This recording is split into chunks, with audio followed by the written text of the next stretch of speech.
Eu sou Ramo, também conhecido como Roger Júlio Ramos, sou artista visual e educador, mas eu me percebo em vários momentos como um hacker cultural. Eu transito entre vários espaços e tento entender as fissuras possíveis desses espaços e dessas tecnologias sociais, me aproprio delas para que exista uma construção de diálogo com as margens no qual eu venho.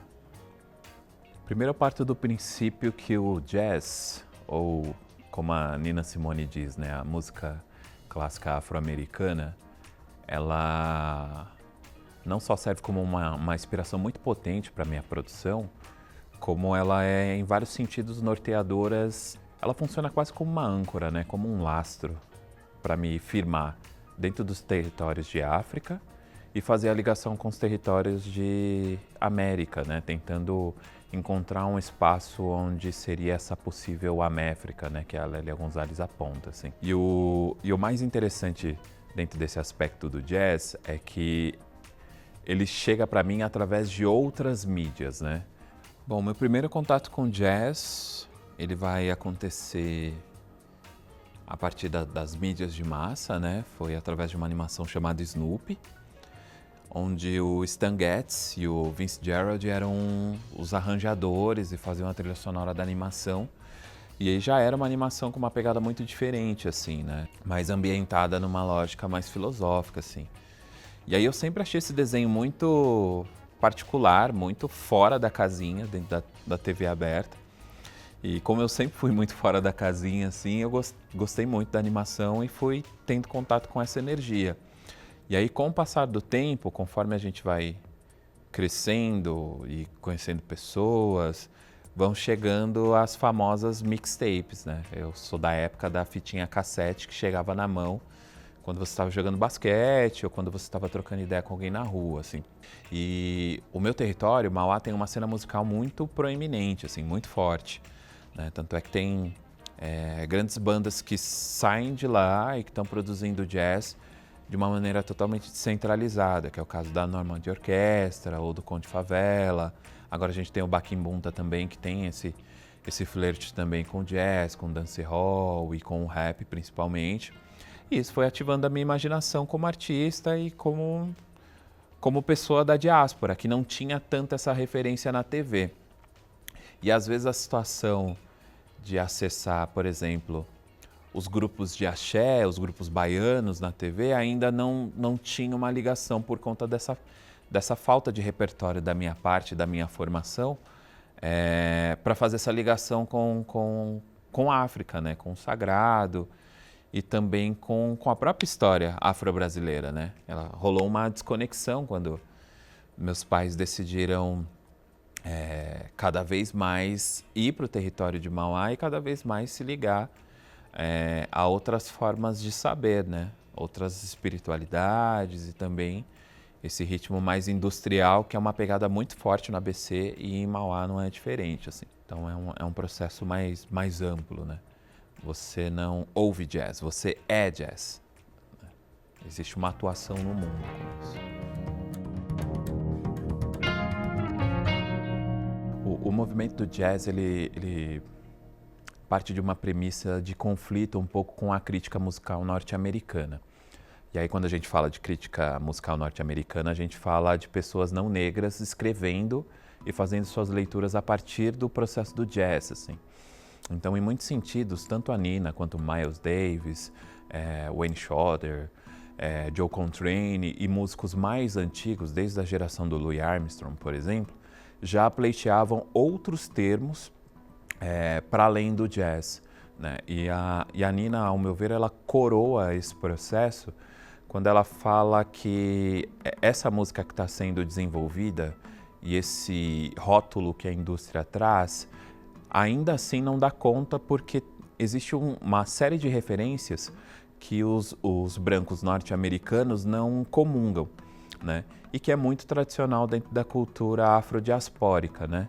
Tanto os povos iorubanos quanto os povos do Sahel, que fica no continente, no norte do continente africano, que vêm para os Estados Unidos dentro do processo de escravidão, eles têm outros sensos estéticos, outros sensos conceituais que conflituam diretamente com o raciocínio ocidental.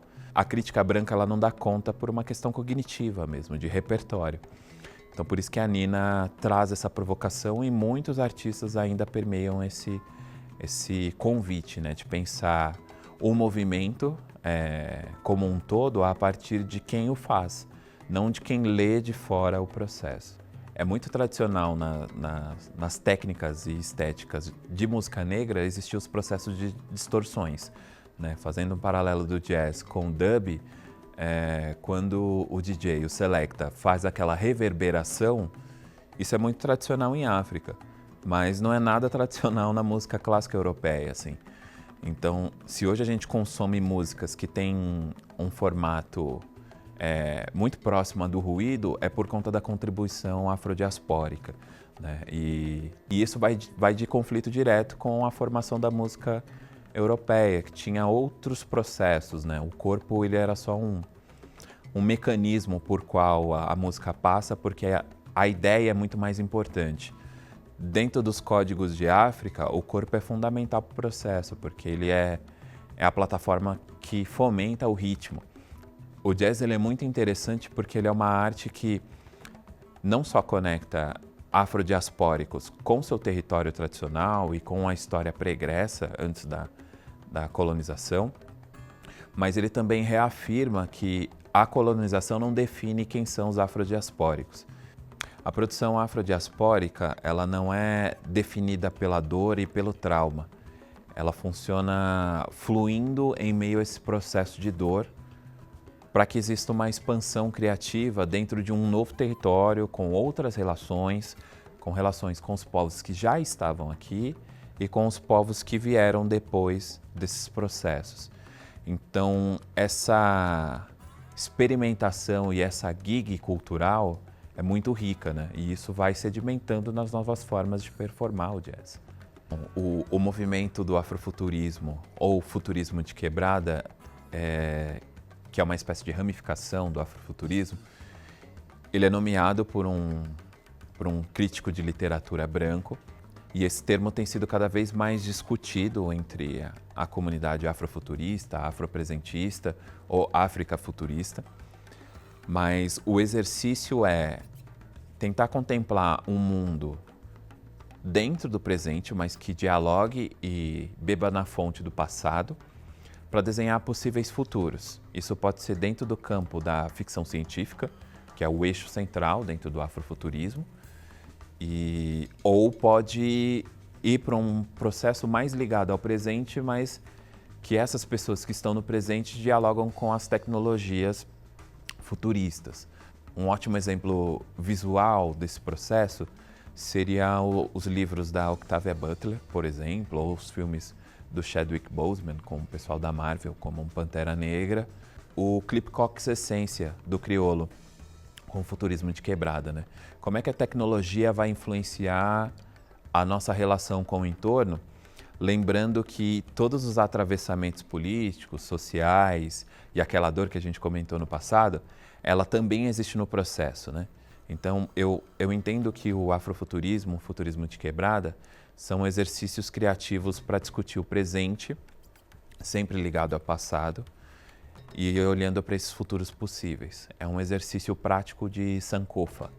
Eu acredito que o funk e o jazz, eles são partes da mesma árvore, partindo da mesma potência que ambos nascem, né? O jazz num período mais pregresso e o funk no período contemporâneo, mas existem enfrentamentos muito particulares que decantam na estética. Uma ação prática, por exemplo, os ad-libs, que são cantos e falas para dar mais textura dentro do funk. Em muitos momentos, os ad-libs têm uma sonoridade muito parecida com as armas. Em outros momentos, tem muito ad-lib que se parece com uma respiração ofegante. Em outros momentos, parece com as gírias do contexto. E o jazz não era diferente, ele participava dentro desse processo estritamente igual, né, essas outras sonoridades que vêm a partir desse corpo afrodiaspórico também decantavam no jazz, seja na improvisação, seja no contexto de experimentação, no sentido de tocar um instrumento percussivo de uma maneira melódica ou trocar um instrumento melódico de maneira percussiva e tentar outras técnicas. Como a raiz é a mesma, a única coisa que muda é a configuração. Eu acho que o eixo norteador, né, dessa intersecção entre capoeira, frevo, jazz, batalha de rima, sempre partem do espaço público. É muito importante essa quebra de relação com o privado. A rua é muito importante, né? Nesse espaço circular denominado de roda, temos, portanto, uma redução do mundo cósmico. E dentro dela e dele, poderíamos implementar todo o nosso potencial, de maneira que pudéssemos reconstruir nossas baterias energéticas no entrelaçamento com a ancestralidade, geradora de prática e da cultura. O meu trabalho basicamente tenta entender os desdobramentos do verbo construir, né? E dentro desse processo eu estabeleço um contato com a herança dos meus mais velhos, né? Meus pais e avós, mães e avós, e tento entender como esse processo se dá dentro da minha pesquisa, não só no campo construtivo, né, no ato de fazer arte, mas também no ato conceitual, assim. E dentro dessa linguagem, o ritmo ele é muito importante, né, pensando o ritmo musical, mas no ato de fazer obras de artes visuais, né? Então, a minha pintura ela tem uma pulsão rítmica quando eu executo o trabalho, assim como a escultura, ou a instalação, ou a cerâmica quando eu ligo com barro. E isso é muito particular porque tem esse elo de ligação direto com as raízes do jazz, assim. O jazz é desdobramento direto dos cantos de trabalho, né? Lá fora chamada como work songs, aqui no Brasil chamado como vissungos, assim. E é uma maneira de entender a prática física do trabalho em camadas múltiplas, que ao mesmo tempo que você está produzindo uma obra e ela tem esse aspecto rítmico próximo à música, ela também é visual, ela também é ligada com a ação do corpo, então entra na performance, ela também é ligado com uma abstração tanto visual, quanto sonora, quanto de ação corporal. Então, a familiaridade que eu tenho para com o jazz é dentro desse campo, assim. As esculturas, elas são desdobramentos dessa vulnerabilidade social que a gente ainda está vivendo, que é a Covid-19. E, ao mesmo tempo, também é um resgate à própria tradição tridimensional afro-brasileira, ou de arte contemporânea, ou afrodiaspórica. E dentro desse processo a gente tenta imaginar como esse homem preto, ou esse homem periférico, esse vilão, lida com esse contexto social, né? Então boa parte das peças elas têm essa figura mais totêmica para representar mesmo esse homem preto.